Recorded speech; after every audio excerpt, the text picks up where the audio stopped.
الرحيم.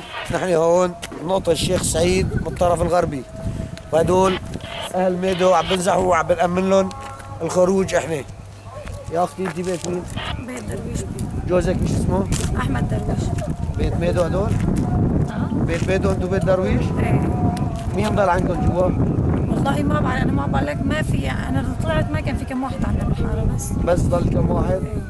إن شاء الله. ليه ما عم تسلموا حالهم يا أختي؟ عم يحرقوا؟ والله ما بعرف، أنا ما في شيء بعيدة هيك شغلات أنا ما بتدخل، أنا جوات بيتي ما بطلع لبرا، يعني لبرا هيك أطلع أتفرج مع الناس ما.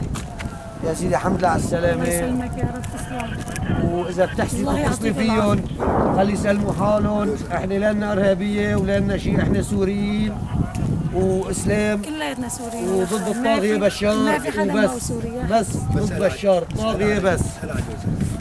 جوزك جوا ولا طلع لسه؟ لا ما هون جوزي. وينه لكان؟ لكن مسافر طلع الشام ما بيحسن يجي، ليش نحن طفشنا يعني عرضت حالي انا وبناتي للخطر كرمال نطلع. ايش اسمه جوزك؟ احمد درويش. احمد درويش ميدو. ايه. ايش بقرب له المختار؟ لا ما بقرب لاولاد الامويه يعني من بعيد. خرج ابن عمه يعني. ماشي ربنا الحمد لله على السلامة.